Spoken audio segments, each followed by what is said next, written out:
Hello everyone, my name is Samir Agarwala and today I'll be presenting my honors capstone, PlaneFormers from Sparse View Planes to 3D Reconstruction.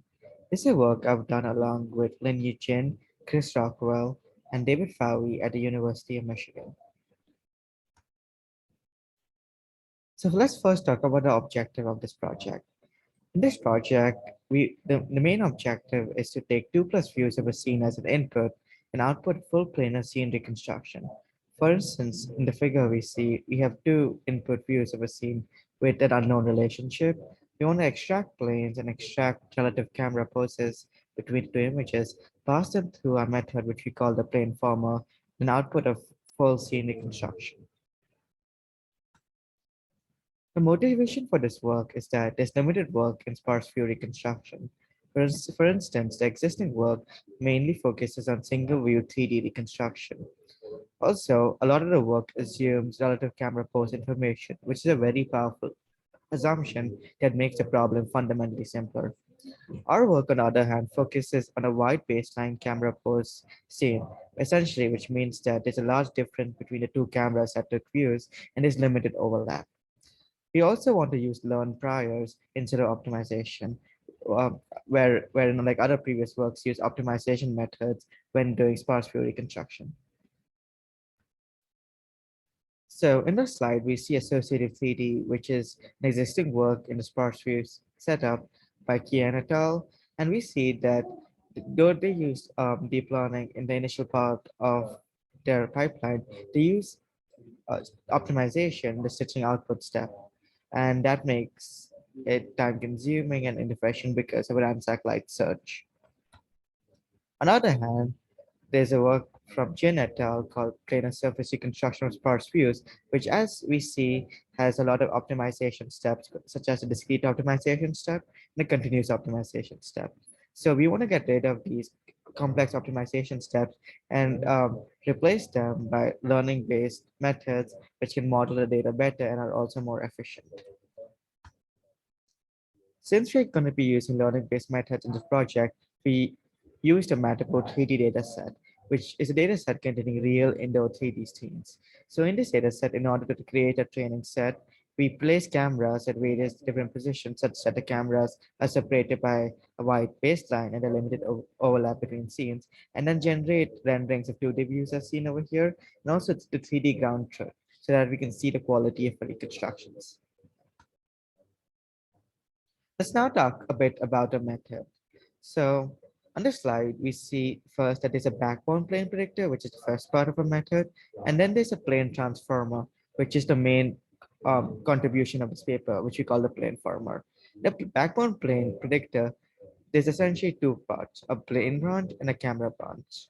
So for each image, we first pass it to the plane branch and get a bunch of planes. So like for instance, from the first image, there are M1 planes, and each plane contains three main things: a segmentation mask, a, the plane parameter, which consists of the plane normal and offset, and an appearance vector, which basically tells us information about how the plane looks. Similarly, for the second image, we have M2 planes with the same features. We also have a camera branch, which estimates a relative camera pose between the two input images, and thus gives us information about what the camera might look like. This is a rough estimate since the camera branch gives us a cluster to which relative rotation translation belongs, and not like the actual direct value. So once we have the plane from the first and the second view, and also a camera estimates, we can now move on to the main contribution of a paper plane transformer and apply it to the input planes. So what we do is for each plane, we concatenate the mask, the plane parameters, and appearance embedding as a single token, and do that for all M1 planes for image one and M2 planes for image two.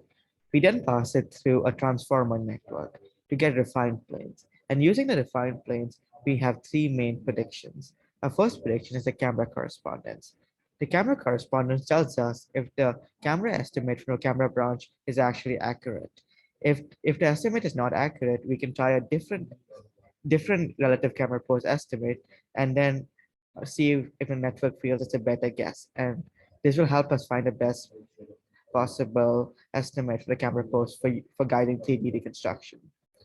We also have a camera residual, which the network predicts, which is used to improve the input camera pose given by the camera branch and to make it more correct. Lastly, we have plane correspondences. Basically, for each set of planes from between image 1 and image 2, we predict a plane correspondence score, which tells us how likely the planes are to be in correspondence.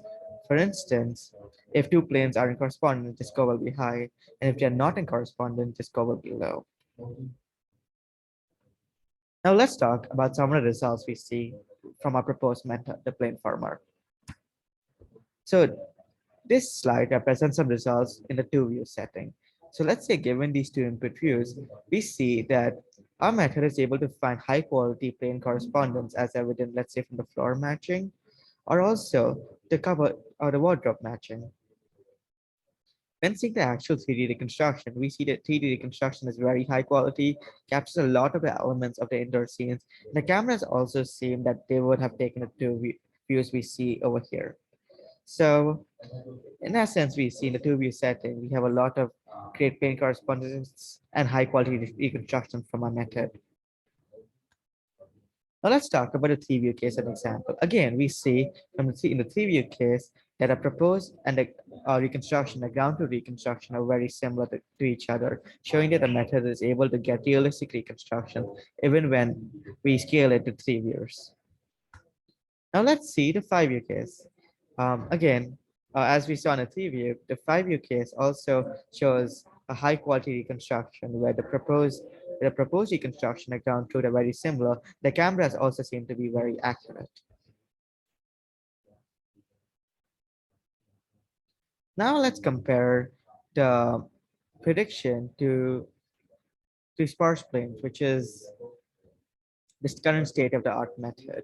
So what we see is given these two input views and this ground truth, sparse planes make some errors. For instance, the first input image is a TV, and sparse what it does is it merges the TV with the wall. However, our proposed method does not suffer from that limitation, just illustrating a failure case of sparse planes, which our method does not do because of its better plane correspondences. Now let's go talk a bit about metrics. So we see with regards to plane correspondence, we will measure that with IPA 90. What this metric means is that it essentially represents a proportion of planes that are associated correctly. IPA 90 specifically talks about the proportion of pairs of images with more than 90% of planes match correctly. What we see from this table is that across 2, 3, and 5 views, a proposed method, the PlaneFormer, has a significant higher IPA 90 than the appearance emitting baseline and the sparse plane baseline, which is the current state of the art. So, and this is a very large increase of about 12% absolute points for the proposed method, roughly 9% for the three views, and about 4% for five views, which is a big improvement. With regards to the relative camera pose, we measure it by seeing the mean relative rotation error and the mean relative translation error. So let's first talk about the mean relative rotation error. What we see with regards to the mean relative rotation error from our model is that across 2, 3, and 5 views, our model either performs the best compared to the camera branch from sparse planes and also just as entire sparse plane without continuous optimization, or performs competitively against it. With regards to translation, our model always performs better than the camera branch and then the sparse planes without continuous optimization, so showing that our method is able to perform very well with regards to protecting the camera pose. Thus, we see in the metrics that our method is very good at predicting plane correspondences and also very good at predicting the relative camera pose, which are the two important parts while doing the same reconstruction.